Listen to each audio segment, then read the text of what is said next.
محترم حضرات، قابل صد احترام معزز سامعین، گزشتہ جمعۃ المبارک میں جو تمہیدی گفتگو ہے وہ تو کافی تفصیل کے ساتھ بیان کی جا چکی ہے کہ اس وقت عالم کفر وہ عالم اسلام کے مقابل ہے، اور یہ تہیہ کر کے آیا ہے کہ وہ کفر کی بالادستی قائم کرے گا اور اسلام کا خاتمہ کرے گا۔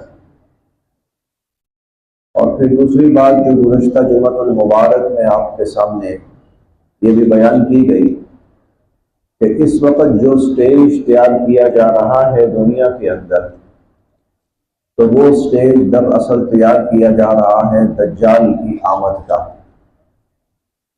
دجال کی آمد کا سٹیج تیار کیا جا رہا ہے، اور دجال کون ہے؟ وہ کائنات کا وہ ملعون شخص ہے اور فرد ہے کہ جو اللہ کے مقابلے میں اپنی خدائی کا دعویٰ کرے گا اور اپنی خدائی قائم کرنے کی کوشش کرے گا۔ چنانچہ دنیا کفر دجال کی خدائی کی لیے کوشش کر رہی ہے، تو اللہ تعالیٰ ایمان والوں کو فرماتے ہیں ایسے موقع پر کہ تم اللہ کی کبریائی کے لیے کوشش کرو اور محنت کرو۔ یہ بات بڑی واضح ہے، یہ بات بالکل حقیقت ہے کہ اب دنیا کفر اور بالخصوص جو یہودیت ہے وہ بڑی بے چینی کے ساتھ دجال کے منتظر ہیں۔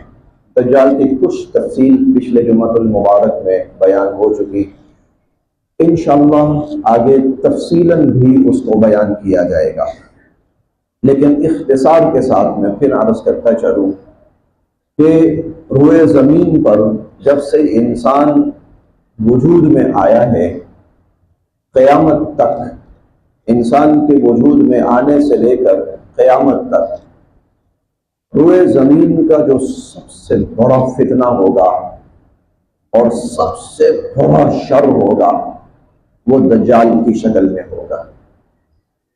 یہودی النسل ہوگا دجال، اور وہ عالم اعلان دنیا پر اپنی خدائی قائم کرنے کی کوشش کرے گا، خدائی کا دعویٰ کرے گا۔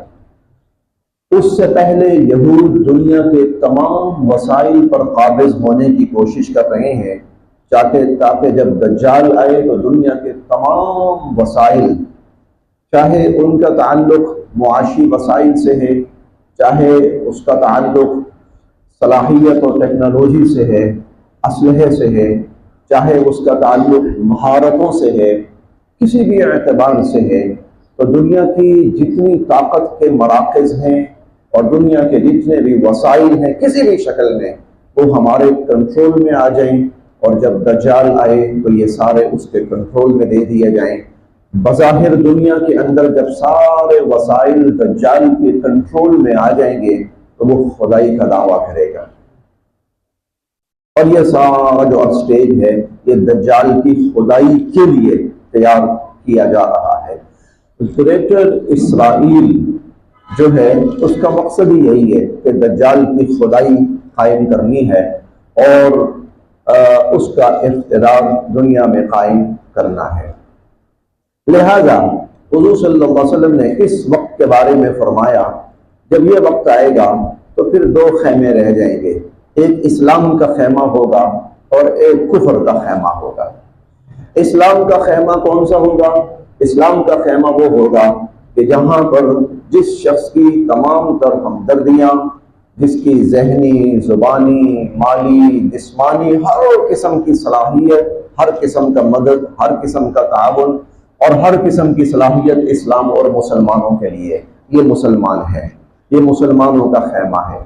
اور جس کا مال، جس کی صلاحیت، جس کی زبان اور جس کی مہارت وہ کفر کے لیے ہوگی تو پھر یہ پھر کفر کا خیمہ ہے، اس شخص کا تعلق کفار سے ہے، کفر کے خیمے سے ہے۔ لہذا اس وقت میں جو امت مسلمہ ہے اسے کیا کرنا ہے، یہ میں گزشتہ جمعے سے گفتگو کو تھوڑا سا منسلک کر رہا ہوں، جو ربط ہے تو میں وہ ربط پچھلی گفتگو کے ساتھ ہوں۔ لہذا امت کا جتنا بھی طبقہ ہے وہ ہر طبقہ اب اپنی اپنی جگہ پر اپنا اپنا کردار ادا کرے۔ کس کے لیے؟ اللہ رب العزت کی الوہیت کے لیے، اس کی کبریائی کے لیے، رسول اللہ صلی اللہ علیہ وسلم کی نبوت، آپ کی رسالت، آپ کے ختم نبوت کے لیے، اور امت مسلمہ کی بقا کے لیے اور اسلام کے غلبے کے لیے۔ میں یہ بات گزشتہ جمعۃ المبارک میں شروع میں عرض کر چکا ہوں، اسلام کا بہت بڑا غلبہ، بہت بڑا غلبہ اسلام کا بہت قریب ہے، بہت قریب ہے۔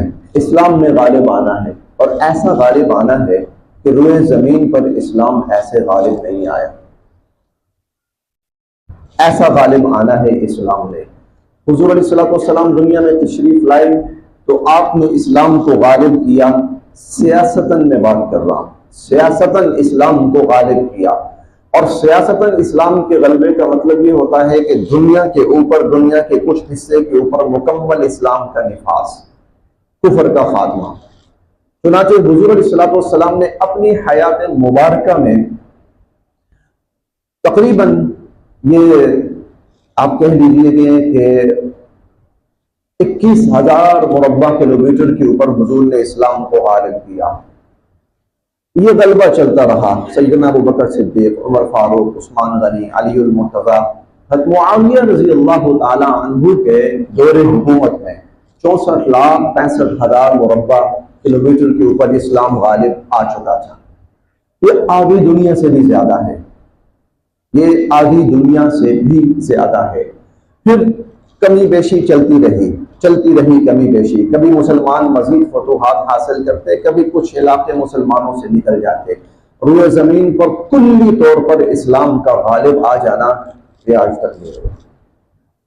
لیکن اب وہ وقت قریب ہے، اللہ رب العزت اس اسلام کو غالب فرمائیں گے، روئے زمین کے اوپر غالب فرمائیں گے، اور روئے زمین سے کفر کا خاتمہ کریں گے۔ اب ہم سب نے اپنا اپنا کردار ادا کرنا ہے کہ ہم اسلام کے غلبے میں والوں میں ہیں، اور اسلام کی مدد کرنے والوں میں ہیں، اور اسلام کا ساتھ دینے والوں میں ہیں، اور اللہ کی رحمتیں حاصل کرنے کے امیدوار ہیں، یا پھر ہم کفر کا ساتھ دینے والوں میں، اور یا پھر ہم کفر کو بچانے والوں میں ہیں، یا پھر ہم کفر کا تحفظ کرنے والوں میں ہیں، اور اس میں نہیں بچنا، کفر میں نہیں بچنا انشاءاللہ العزیز۔ بلکہ میں نے پہلے بھی کہا تھا، میں انشاءاللہ بھی نہیں کہتا، حتی لا تکون فتنہ، قرآن کا واضح اعلان ہے، جب تک کہ دنیا سے کفر ختم نہ ہو جائے، اسلام غالب نہ آ جائے۔ حضور صلی اللہ علیہ وسلم کا واضح فرمان ہے، یہلک اللہ الملل کلھا الا الاسلام، اللہ اسلام کے سوا تمام ادیان کا خاتمہ فرمائے۔ لیکن جب یہ کام اتنا بڑا ہے، یہ معمولی چیز نہیں ہے، معمولی بات نہیں ہے۔ آج دنیا کے کسی ایک شہر کے اندر اس شہر کے رہنے والے یہ طے کر لیں کہ ہم نے اس شہر میں 100% اللہ کا دین غالب کرنا ہے۔ آپ لاہور شہر لگا لیجئے، صرف لاہور شہر کے رہنے والے یہ طے کر لیں اور فیصلہ کر لیں کہ ہم نے لاہور کے اندر پورے طور پر اسلام کو غالب کرنا ہے، اور یہاں پر کفر کی کوئی علامت اور نشانی باقی نہیں رہنے دینی، تو آپ یقین کریں پورا دنیا کفر اٹھ کر لاہور کے اوپر تل پڑے گا۔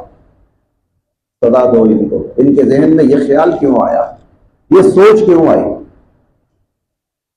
جہاں مسلمانوں نے ایسی کوشش کی وہاں کفر نے خود مداخلت کی، یا پھر اپنے لوگوں کو آگے بڑھایا، اپنے زرخرید لوگوں کو آگے بڑھایا جہاں پر بھی۔ تو اب جب پوری دنیا کے اوپر اسلام کو غالب کرنا ہے تو کفر تماشا دیکھے گا نہیں، کفر اپنی تمام قوتوں کو لائے گا، اپنی تمام صلاحیتوں کو لائے گا، اپنی تمام فوجوں کو لائے گا، اور اب اللہ نے یہ دیکھنا ہے کون ہے جو اللہ کے لیے اٹھتا ہے. اب اللہ نے یہ دیکھنا. چنانچہ آج ضرورت اس امر کی ہے کہ امت مسلمہ کا ہر طبقہ اٹھے اور اٹھ کر اپنا کردار ادا کرے. چنانچہ اب وہ جو عملی اقدامات ہیں اب اس کی طرف آتے ہیں، اور بات یہاں مکمل ہوئی تھی کہ جو دنیا کی مسلم افواج ہیں ان کا کام ہوتا ہے اسلام کے لیے جہاد کرنا، اسلام کے دفاع کے لیے بھی جہاد کرنا اور اسلام کے غلبے کے لیے بھی جہاد کرنا. چنانچہ آج وہ وقت ہے کہ جتنی بھی مسلم فوجیں ہیں اب ان کے اوپر لازم ہے وہ اٹھیں اور جہاد کریں. اچھا، یہ آپ نے سنا ہوگا اہل علم حضرات، مفتی حضرات فتویٰ دیتے ہیں کہ جہاد فرض ہو چکا ہے. اس کا مطلب یہ قطعاً نہیں ہوتا میں اٹھوں بم لے کر اور کھولنا شروع کر دوں. اس کا مطلب یہ نہیں ہوتا کہ میں اٹھوں اسلحہ لوں. بھائی جہاد کنہوں نے کرنا ہے؟ جنہوں نے کرنا ہے ان پر جہاد فرض ہو گیا. کنہوں نے کرنا ہے؟ مسلم افواج نے کرنا ہے. افواج ہوتی ہی لڑنے کے لیے، افواج ہوتی ہی لڑنے کے لیے ہے. دنیا کے اندر افواج کا لڑائی، دفاع، اس کے علاوہ اور کوئی کام نہیں ہوتا. تو اب جب کہ اسلام کو سب سے زیادہ ضرورت ہے اور فلسطین کے اندر کم سے کم 60,000 مسلمان پچھلے صرف 1.5 سال کے اندر 60,000 مسلمان شہید کیے جا چکے ہیں، بے دردی کے ساتھ بے دخل کیا گیا اپنے علاقوں سے، چیتھڑے اڑائے گئے، ان کے بچوں کو بھی نہیں بخشا گیا، عورتوں کو بھی نہیں بخشا گیا، بیماروں اور مریضوں کو بھی نہیں بخشا گیا، ہسپتال بھی نہیں چھوڑے گئے، مساجد بھی نہیں چھوڑی گئی، گھر بار بھی نہیں چھوڑے گئے.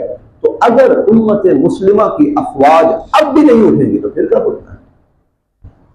تو پھر کب؟ لہذا یہ جو جہاد کی فرضیت ہے کہ اٹھنا، میدان میں نکلنا، میدان میں نکل کر لڑنا، یہ افواج کا کام ہے. یہ جو فتویٰ ہے یہ افواج کے لیے ہے، یہ افواج ہے. چنانچہ اس کے اندر پاکستان کی فوج ہو، اس کے اندر سعودی عرب کی فوج ہو، اس کے اندر مصر کی فوج ہو، اس کے اندر شام کی فوج ہو، اس کے اندر عراق کی فوج ہو، اس کے اندر بنگلہ دیش کی فوج ہو، پوری اسلامی دنیا چاہے وہ اپنی نمائندہ فوج مقرر کر لے، جیسا کہ پیچھے مسلمانوں نے 34 اسلامی ممالک کی افواج پر مشتمل ایک دستہ بنایا تھا، تو وہ ٹھیک ہے، اب یہی وقت ہے.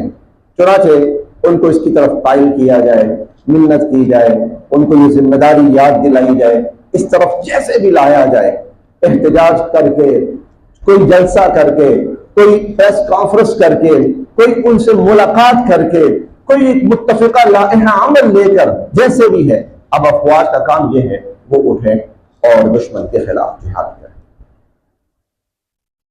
ہاں اب تو مطلب آپ کہہ رہے ہیں کہ دنیا کے بڑے بڑے اہل علم حضرات متفقہ طور پر کہہ رہے ہیں ہاں بھائی اب تو فوجوں پر جہاد فرض ہو چکا ہے، اور کوئی وجہ رہی نہیں پیچھے کہ اب بھی فرض نہ ہو.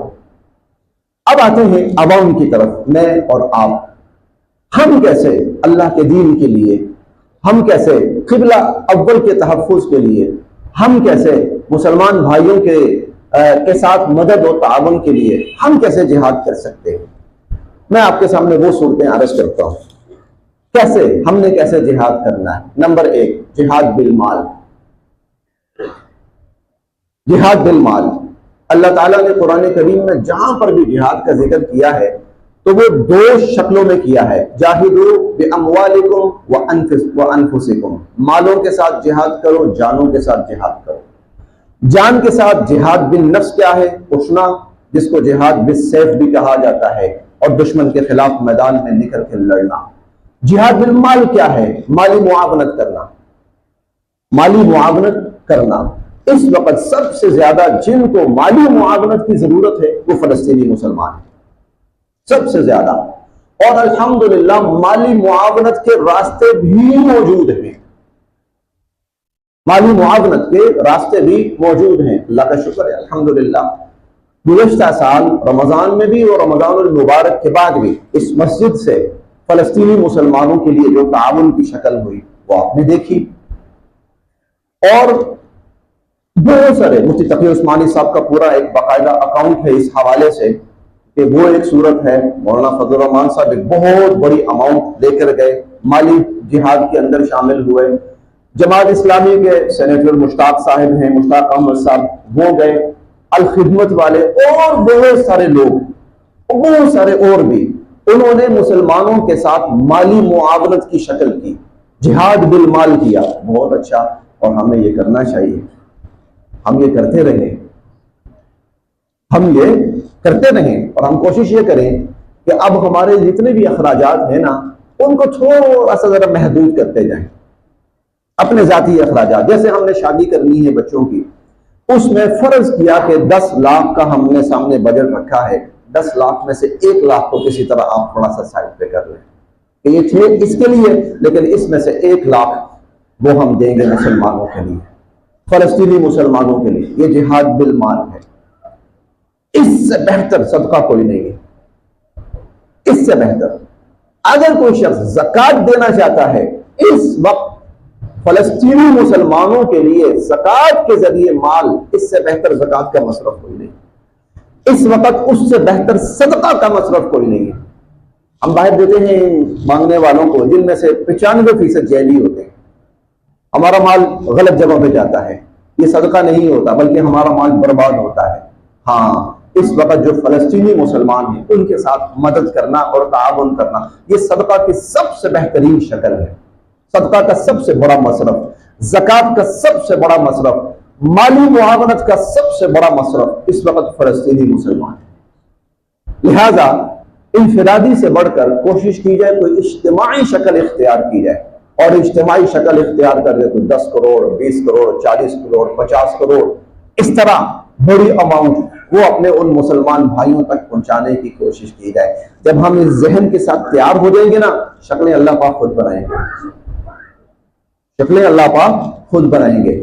لہذا ہمارے کرنے کے جو کام ہیں ان میں سے ایک، ہمارا جو ماہانہ ہے نا خرچہ ہے، ہم اس میں سے 1% یا 1.5% یا 2% نکالنا شروع کر دیں. یہ ہمارے ان مسلمان بھائیوں کے لیے یہ جہاد بالمال ہے. کوئی بڑی بات نہیں کر رہا میں، اور 1%, 2%, 1.5% آسانی کے ساتھ ہو سکتا ہے. ہمارے جو بڑے اخراجات ہیں ان میں ایک اماؤنٹ نکال لی جائے، زکوٰۃ دینی ہے نکال لی جائے، صدقہ دینا ہے نکال لیا جائے. یہ سارا اب فلسطینی مسلمانوں کے لیے جائے. یہ جہاد بالمال ہے. ہمارے اس میں شامل ہونے کی ایک شکل یہ ہے. ہمارے اس میں شامل ہونے کی دوسری شکل، لوگ کہتے ہیں ہم کچھ نہیں کر سکتے. اللہ کی قسم ہم بہت کچھ کر سکتے ہیں. ہم بہت کچھ کر سکتے ہیں. صرف یہ بات ذہن سے نکالیں کہ ہم کچھ نہیں کر سکتے. یہ ذہن میں رکھیں کہ ہم بہت کچھ کر سکتے ہیں، بلکہ یہ رکھیں کہ ذہن میں ہم سب کچھ کر سکتے ہیں، اور انشاءاللہ اللہ اس کی شکلیں بنائیں گے. تو ایک چیز یہ ہے مال کے ذریعے. دوسرا ہم کس طرح شامل ہو سکتے ہیں، وہ اس طرح کہ حضور صلی اللہ علیہ وسلم نے اپنی حیات مبارکہ میں مختلف مواقع پر کفار کو معاشی نقصان پہنچایا ہے. یہ حضور علیہ السلام کی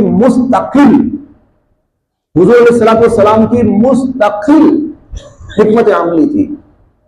معاشی نقصان آپ اندازہ اس بات سے لگائیں، مسلمانوں کے درمیان اور کفار کے درمیان پہلی لڑائی ہوئی جسے غزوہ بدر کہا جاتا ہے، جس کو اللہ رب العزت نے یوم الفرقان قرار دیا.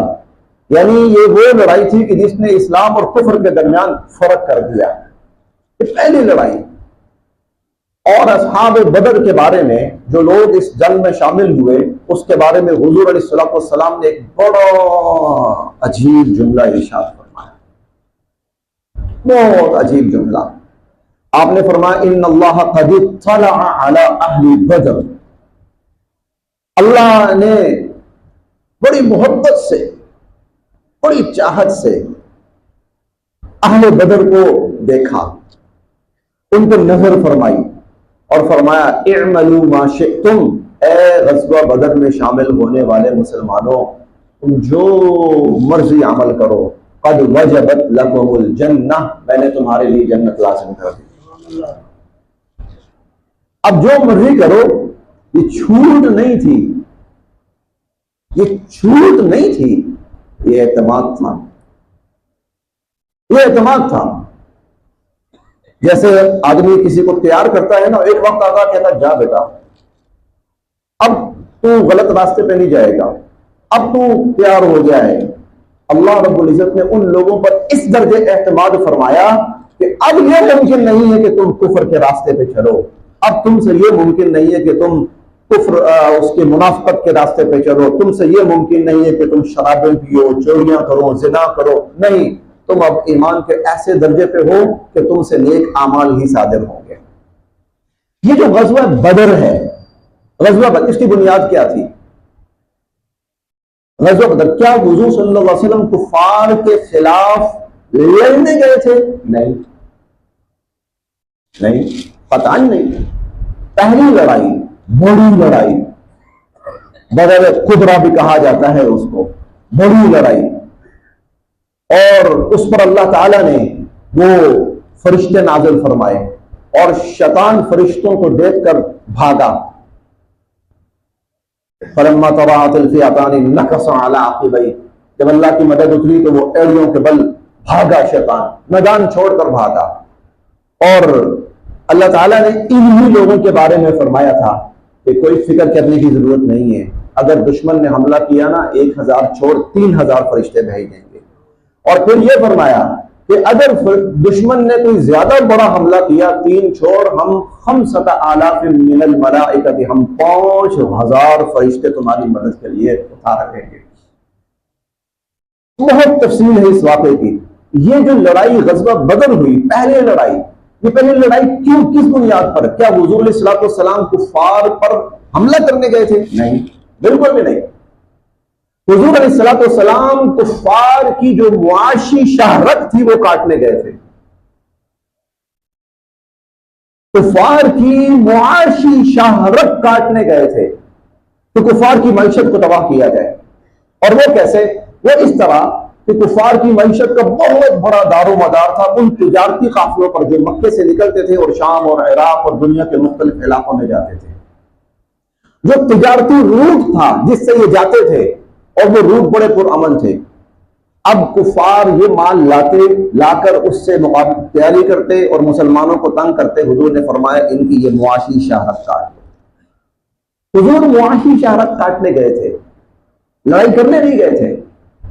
وہ تو اچانک جو ابو سفیان اس وقت تجارتی قافلہ لے کر آئے تھے، انہیں کچھ اندازہ ہو گیا کہ مسلمانوں کی نقل و حرکت یہاں پر ہے، کچھ معاملہ ٹھیک نہیں ہے۔ چنانچہ ابو سفیان راستہ بدل کر نکل گئے۔ وَالرَّكْبُ أَسْفَلَ مِنكُمْ، اب پہنچ گئے اور کفار سے کہا مسلمانوں نے ہم پہ حملہ کیا ہے، ہمیں بچاؤ۔ اب کفار کا وہاں سے لشکر آیا 1000 کا، پھر لڑائی شروع ہوئی۔ اور وہاں پر اللہ تعالیٰ فرماتے ہیں کہ مسلمانوں کی جو ایک جماعت تھی وہ تھوڑی سی ڈاواڈول ہو گئی تھی۔ اوہو، ہم تو کوئی 50-60 آدمی سوچ کے آئے تھے، ان کو پھینکیں گے پرے اور مال غنیمت ہمیں ملے گا، اور آگے سے آ گیا ایک بڑا لشکر۔ اذ یعدکم اللہ احدی الطائفتین انہا لکم وتودون ان غیر ذات الشوکۃ تکون لکم ویرید اللہ ان یحق الحق بکلماتہ ویقطع دابر الکافرین اذ یغشیکم النعاس امنۃ منہ، جب اللہ نے تم پر نیند طاری کر دی تاکہ تمہیں تھوڑا سا پرسکون کر دے، اللہ تعالیٰ مطمئن کر دے، وہ جو خوف تھوڑا سا ہے اللہ اس کو دور کر دے۔ تو پہلا جو حملہ کیا حضور علیہ الصلوۃ والسلام نے وہ کفار کو معاشی طور پر تباہ کرنے کے لیے تھا۔ پھر اس سے آگے چلے، بنو نذیر، حضور علیہ الصلوۃ والسلام نے ان کا محاصرہ کیا۔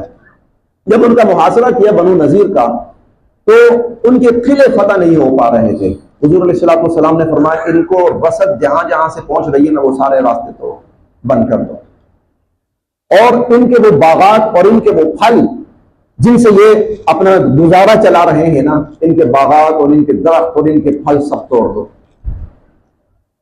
اس کے بعد بنو نذیر جو تھے وہ لاچار اور بے بس ہو کر رہے، وہ بھی یہود تھے، بنو نذیر یہود تھے۔ حضور علیہ الصلوۃ والسلام نے یہود کو معاشی نقصان پہنچایا۔ اس طرح کے بہت سارے واقعات ہیں۔ صلح حدیبیہ کے موقع پر جب ایک شق یہ طے ہوئی اگر کوئی شخص مسلمان ہو گیا اور مسلمان ہو کر مسلمانوں کے پاس آیا تو مسلمان واپس کریں گے، دو صحابی ابو جندل رضی اللہ عنہ اور ابو بصیر رضی اللہ عنہ مسلمان ہو کر آ گئے اور بڑی مشکل حالت میں آئے. کفار کہنے لگے جی ہماری بات طے ہو رہی ہے، جو کافر اسلام قبول کرے گا، اسلام قبول کر کے مسلمان بنے گا، آپ اس کو واپس کریں گے. آپ نے فرمایا ہاں بات طے ہے. اب واپس کیا. یہاں پر صحابہ کو کافی وہ تشویش سی ہوئی، ان کے اندر کافی بے چینی سی پھیلی صحابہ کرام کے اندر. اور یہ صحابہ کہہ رہے ہیں اللہ کے نبی ہمیں دیکھیں کفار نے کتنا ظلم کیا ہم پر. آپ نے فرمایا اللہ خیر کرے. یہ دو صحابہ کفار ان کو لے گئے، یہ نکلے اور جہاں سے کفار کے تجارتی قافلے آتے تھے نا ان راستوں پہ جا کر بیٹھ گئے، بحری سمندر کے قریب. وہاں سے جو جہاز آتا چھپ کے اس جہاز کو تباہ کر دیتے، اس جہاز کو تباہ کر دیتے. اب کفار کو نقصان ہونا شروع ہو گیا. جب کفار کو نقصان ہوا تو حضور کے پاس آئے، کہنے لگے جی ہم یہ شرک واپس لیتے ہیں، آپ کی بڑی مہربانی، آپ ان کو بلا لیں اپنے پاس، مدینہ میں بلا لیں. انہوں نے تو ہماری معیشت تباہ کر کے رکھ دی ہے. یہ اسلام کا ایک بڑا ہتھیار ہے. یہ حضور علیہ السلام کی مستقل حکمت عملی ہے کہ کفار کو معاشی نقصان پہنچایا جائے. اور ایک دو واقع نہیں ہے، 20 مواقع پر حضور نے یہ حکمت عملی اختیار فرمائی. آج یہی حکمت عملی ہم اختیار کر سکتے ہیں. اور وہ کیا ہے؟ وہ تمام اشیاء کہ جن کے بغیر ہم گزارا کر سکتے ہیں، زندہ رہ سکتے ہیں. ہاں جن کے بغیر ہم گزارا کر سکتے ہیں، جن کے بغیر ہم زندہ رہ سکتے ہیں، ان کو اگر ہم چھوڑ دیں اور ان کا ہم بائیکاٹ کر دیں تو اس سے کفر کو نقصان پہنچے گا. یہ حضور علیہ السلام کی حکمت عملی ہے. اس کو میں کہہ سکتا ہوں کہ یہ حضور کی حربی سنت ہے، جنگ کی سنت ہے. یہ بھائی دشمن کو معاشی نقصان پہنچانا. اس لیے آپ آج اس وقت، کیونکہ اب کفر کو بہت زیادہ ضرورت ہے، مالی اس کی فنڈ کی بہت زیادہ ضرورت ہے کفر کو. کیوں؟ وہ حالت جنگ میں ہے. حالت جنگ میں ہم جو چیزیں ان کی خریدیں گے وہ ہمارا پیسہ اس میں ڈال کر مسلمانوں پہ حملے کریں گے. وہ ہمارا پیسہ اس میں ڈال کر مسلمانوں پہ حملے کریں گے. گویا جو چیزیں ہم ان کی خریدیں گے تو ہم اس میں اسرائیل کے ساتھ، یہود کے ساتھ، کفار کے ساتھ، امریکہ کے ساتھ، سب کے ساتھ مالی مدد کر رہے ہیں. حالانکہ ہمیں مالی مدد مسلمانوں کے ساتھ کرنی چاہیے اور کفر کو نقصان پہنچانا چاہیے. اسی لیے ان کی تمام اشیاء آج ہر کسی کے موبائل کے اندر وہ تمام تفاصیل موجود ہیں کہ یہ جو اشیاء ہیں یہ کفار کی ہیں اور یہ وہ اشیاء ہیں کہ جن کے بغیر ہم گزارا کر سکتے ہیں. اچھا کچھ چیزیں ایسی ہیں جو تو ہم نے پتہ نہیں بلا وجہ اپنے اوپر مسلط کر لی ہیں ان کی، جن کا نہ تو کوئی دنیاوی فائدہ ہے، نہ کوئی جسمانی فائدہ ہے، نہ کوئی معاشی فائدہ ہے. ہمیں کچھ چیزیں ہم نے ان کی ایسی، آپ دیکھیں جتنے سافٹ ڈرنکس ہیں نا ان میں زیادہ تر غیر مسلم کمپنیز ہیں اور زیادہ تر ان میں سے بھی یہودی کمپنیز ہیں. اور یہ جتنے سافٹ ڈرنکس ہیں یہ ہماری موت ہے. کوئی فائدہ نہیں ہے، کوئی فائدہ نہیں ہے. ہمارا نقصان ہی نقصان ہے، پیسے کا بھی، صحت کا بھی، اور ان کا فائدے کا فائدہ ہی ہے. ہم دھڑ دھڑ پی رہے ہیں، ہم دھڑ دھڑ پی رہے ہیں. سگریٹ، بہت سی سگریٹ کمپنیز جو ہیں وہ یہود کی ہیں اور بھائی اوپر انہوں نے لکھا ہوا ہے گردوں کا وہ کینسر اس کے اندر، پھیپھڑوں کا اور گلے کا اور فلاں فلاں کینسر.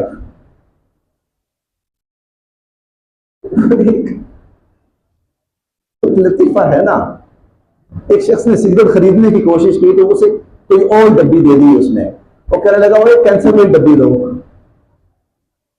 اور یہ تم نے کون سی دے دی؟ کینسر میں ڈبی دو. ارے یہ تو وہ چیزیں ہیں جو کفر نے ہمارا دماغ معاف کر کے ہمیں پاگل بنا کے، ہمیں احمق بنا کر اور ہمیں لگا دیں یہ لو بھائی. اور بھائی کیوں پیئیں؟ نقصان دہ ہے، نہیں پیو، ہم پی رہے. یعنی ان کا تو ویسے ہی بائیکاٹ کرنا چاہیے، ویسے ہی ان کو چھوڑ دینا چاہیے. اللہ پاک نے ہمیں پانی دیا ہے، صاف ستھرا پانی، اس سے بڑی کوئی نعمت ہی نہیں ہے. اور اللہ پاک نے ہمیں قدرتی اشیاء دی ہیں جو ہماری صحت کے لیے بے انتہا مفید ہیں. اور ہم پاگل اور احمق اور نادان، اور یہ زیادہ پاگل اور احمق اور نادان ہو گئے کہ زیادہ پڑے ہوئے ہیں. مجھے کوئی جس کی اس پر تھوڑی سی بھی تحقیق ہو، مجھے کوئی بتا دے گی کہ یہ انسانی صحت کے لیے فائدہ مند چیز ہے. 2001 میں یہاں یہ مسجد بنی تھی، صرف ایک تھی وہ کرسی تھی یہاں پر، صرف ایک کرسی تھی. آج کتنی ہے؟ جمعے میں جو کم سے کم 30-35 آرام سے ہوتی ہیں کرسیاں. کیوں؟ کیلشیم کلر ہے یہ سافٹ ڈرنکس جتنے بھی ہیں، کیلشیم کلر. اور کیلشیم کیا کرتی ہے؟ ہماری ہڈیوں پہ بیڑا غرق کرتی ہے. جو یہ سافٹ ڈرنکس ہیں ہماری ہڈیوں کا بیڑا غرق کرتی ہیں، کیلشیم ختم کرتی ہیں. اور ہم جناب گٹے گوٹے جواب دے دیں، بیٹھا نہیں جا رہا. اور اگر یہی حال چلتا رہا اگلے 15-20 سال 25 سال کے بعد آپ دیکھیے نیچے بیٹھنے والے تھوڑے ہوں گے، کرسی پر بیٹھنے والے زیادہ ہوں گے. یہ میں ایک نقصان بتا رہا ہوں صرف. اور ہم پیسے دے کر موت خرید رہے ہیں. سائلنٹ کلر کہہ لیجیے اس کو آپ، یہ خاموش قاتل ہے، مار رہا ہے اور ہم مر رہے ہیں. اور یہ زیادہ تر غیر مسلم کمپنیز ہیں اور زیادہ تر یہودی کمپنیز ہیں. یہ سگریٹ ہے، یہ فلاں زیادہ تر یہودی کمپنیز ہیں. اور خدا کے لیے بھائی ان کی کیا ضرورت ہے؟ ہم لے کے ان کو فائدہ پہنچا رہے ہیں اور وہ ان سے اسلحہ بنا کر بیت المقدس کے اوپر، مسلمانوں کے اوپر، مسجدوں کے اوپر، گھروں کے اوپر بمباری کر رہے ہیں. تو آج سے اس چیز کا عہد کر لیجیے، یہ تمام چیزیں ہم نے چھوڑ دی.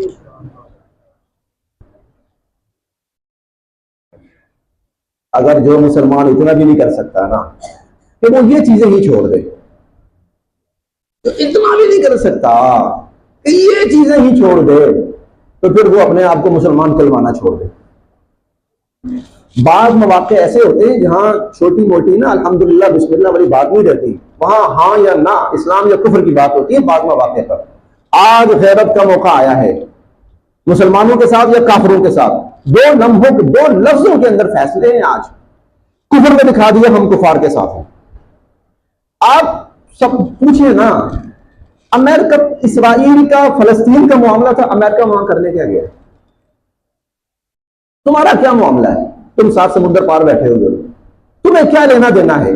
چلیں آپ کہتے ہو کہ اسرائیل اور فلسطین کی لڑائی ہے، تم کیا لینے آئے ہو؟ کیا لینے آئے ہو؟ اور آ کر پھر یہ دعوے کرنا اور یہ پلان کرنا کہ جتنا مسلمان غزہ کے اندر ہیں ہم نے ان کو سب کو یہاں سے نکالنا ہے. بھائی کیوں؟ کفر آج صرف یہ بتانے آیا ہے میں کفر کے ساتھ کھڑا ہوں. اسرائیل اور امریکہ کا وزیر خارجہ اعلان اس نے کہا ہے، بار بار کہا ہے، ہم ایک اسرائیلی کے تحفظ کے لیے اس کے پیچھے کھڑے ہوئے ہیں. کیا اس کے باوجود بھی ہم اتنے بغیرت بن گئے کہ ہم اپنے مسلمان بھائیوں کے لیے اتنا سرے کرنے کو تیار نہ ہو کہ بھائی اے کفار آج سے جو تمہاری چیزیں ہیں نا معذرت کے ساتھ جو تو مجبوری ہیں، جیسے جان بچانے والی اگر کچھ چیزیں ہیں چلیں، یا ایسی ادویات ہیں جن کے بغیر گزارا نہیں، یا کوئی ایسی مجبوری، چلے ٹھیک ہے وہ تو مجبوری کے تحت ہم کر لیتے ہیں، لیکن 70% چیزیں وہ ہیں جن کے بغیر بڑے آرام سے ہم جی سکتے ہیں. یہ جو دکانوں پہ بسکٹ ملتے ہیں، بہت ساری یہودی کمپنیز ہیں، کیا یہ بسکٹ ہم نہیں کھائیں گے؟ کون مرے گا؟ مجھے ایک بندہ بتا دیں. چلیں اگر ہم بسکٹ کھانا چاہتے ہیں کوئی بات نہیں، یہ ہمارے پاس بیکریز ہیں، اپنی بیکریز ہیں، اپنی بنی ہوئی آئٹمز ہیں، کیا ہم وہاں سے خرید کے نہیں کھا سکتے؟ یا کم سے کم جو لوکل کمپنیز ہیں کیا اس کا بسکٹ ہم نہیں کھا سکتے؟ یعنی اگر ہم اتنا بھی نہ کریں تو اس کے بعد اسلام مسلمان کہلوانا چھوڑ دینا چاہیے ہمیں. یہ اس سے بڑھ کر غیرت کا تو ایک چیز بائیکاٹ ہے. موبائل کھولیے اور آپ کے موبائل کے اندر وہ تمام تفاصیل موجود ہیں، کون کون سی یہودی کمپنیز ہیں، ان کی کون کون سی اشیاء ہمارے گھروں میں ہیں، کھانے کے اندر، استعمال کے اندر، جن کے بغیر میں پھر کہہ رہا ہوں جن کے بغیر ہم گزارا کر سکتے ہیں، ان کو اختیار کیا جائے. یہ بائیکاٹ کی یہ مسلمانوں کے ساتھ مدد کی دوسری شکل ہے جو ہم کر سکتے ہیں. یہ میں کہتا ہوں یہ اگر کوئی اپاہج شخص ہے نا، اپاہج جو کہتا میں اپنے پاؤں پہ کھڑا نہیں ہو سکتا، یہ وہ بھی کر سکتا ہے. اگر کوئی باہر سبزی والا ہے نا اور پھل والا ہے، ریڑھی والا، میں بڑا غریب ہوں، میں کہتا ہوں یہ کام وہ بھی کر سکتا ہے. آخر تیسرا کام، تیسرا اور چوتھا مختصر عرض کرتا ہوں، وہ یہ ہے دعاؤں کا اہتمام. مسلمانوں کے لیے دعا کریں اور کفار کے لیے بد دعا کریں. مسلمانوں کے لیے دعا کریں. آپ کہیں کہ نہیں جی بد دعا نہیں کرنی چاہیے. بیر معونہ کے موقع پر عامر بن طفیل ایک بدبخت تھا، وہ آیا حضور کے پاس کہ اللہ کے نبی ہم لوگ اسلام قبول کرنا چاہتے ہیں تو آپ اپنے کچھ صحابہ کو بھیج دیجئے تاکہ وہ ہمیں اسلام کی تعلیم دیں اور ہم اسلام قبول کر لیں اور اسلام پہ عمل کریں. آپ نے 70 صحابہ جن میں سے اکثریت قرآن کے قراء تھے ان کو بھیجا. ان لوگوں نے راستے میں غداری کی، ان 70 صحابہ کو شہید کر دیا۔ بیر معونہ کی جگہ پر، معونہ وہ کنواں تھا، علاقہ تھا، اس کا کنواں تھا، وہاں پر انہوں نے ان مسلمانوں کو غداری کر کے شہید کر دیا۔ حضور علیہ الصلوۃ والسلام نے 40 دن فجر کی نماز میں قنوت نازلہ کا اہتمام کرتے ہوئے ان کے لیے بد دعائیں کی۔ آپ کہتے ہیں بد دعاؤں سے کچھ نہیں ہوگا، میں یقین رکھتا ہوں ہوگا، نہ ہوتا اللہ کے نبی نہ کرتے۔ میں یہ کہتا ہوں وہ شخص جو کچھ نہیں کر سکتا یہ تو کر سکتا ہے۔ ہر دعا میں کوشش کرے، مسلمانوں کے لیے دعا کرے، کفار کے لیے بد دعا کرے، تاکہ اللہ کے سامنے وہ یہ ثابت کرنے کی کوشش تو کر سکے نا، میں مسلمانوں کے ساتھ ہوں، کافروں کے ساتھ نہیں۔ تو یہ وہ عملی اقدامات ہیں جو ہم کر سکتے ہیں اور جو ہم نے کرنے۔ میں سمجھتا ہوں، میں اپنی بات کرتا ہوں، کسی کی نہیں کرتا، میں یہ سمجھتا ہوں کہ اگر میں یہ عملی اقدامات جو میں کر سکتا ہوں اگر میں یہ نہیں کرتا تو پھر میں اپنے آپ کو سمجھوں گا کہ میں مسلمان نہیں ہوں، میں یا یہودی ہوں یا عیسائی ہوں یا کوئی ہندو ہوں یا اللہ دین ہوں۔ میں اس کے بعد اپنے آپ کو میں یہ کہوں گا، میں آپ میں سے کسی کے لیے نہیں کہتا، اس کے بعد اسلام بچتا ہی نہیں ہے، اس کے بعد اسلام بچتا ہی نہیں ہے۔ اللہ کے نبی مشکل ترین حالات میں یہ سارے اقدامات کر رہے ہیں۔ تو اللہ پاک دعا ہے اللہ پاک ہمیں اس پر عمل پیرا ہونے کی توفیق نصیب فرمائے۔ تو ایک ہے افواج کا کام، اور ان کا کام کیا ہے؟ اٹھے اور جہاد کریں۔ ایک ہے حکومتوں کا کام، حکومتوں کا کام کیا ہے کہ وہ OIC اور اقوام متحدہ ان کو قائل کریں۔ عوام کا کام کیا ہے؟ مالی معاونت اور اس کے ساتھ ان کی اشیاء کا بائیکاٹ، مالی معاونت کر کے مسلمانوں کو فائدہ پہنچانا، ان کی اشیاء کا بائیکاٹ کر کے کفار کو نقصان پہنچانا، اور اس کے علاوہ دعا اور کفار کے لیے بد دعا۔ یہ جو ہم الفاظ اکثر بولتے ہیں نا، اللہ کفار کو تباہ و برباد فرما، اللہ ان کے ٹکڑے ٹکڑے فرما، اللہ ان کو نیست و نابود فرما، یہ حضور کی بد دعا کا ترجمہ ہے۔ اللہم شتت شملہم، اللہم فرق جمعہم، اور اس کے علاوہ اللہم اہزم الاحزاب کلہم، یہ حضور کے الفاظ ہیں، یہ ان کا ترجمہ ہے جو ہم اکثر دعا مانگتے ہیں۔ اور کئی لوگ کہتے ہیں اور تمہاری بد دعاؤں سے کیا ہوگا؟ وہ مطلب ہے کرنی ہے، اس لیے کرنی ہے، اللہ یہ ظالم ہے، ہمارے دل میں ان کے لیے ہمدردی کی رغبت بھی نہیں ہے، ہماری زبانوں پر ان کے لیے ہمدردی کی رغبت بھی نہیں ہے، ہماری زبانوں پر ان کے لیے لعنت اور بد دعا ہے۔ اللہ ہم سب کے لیے عمل کی راہ حسن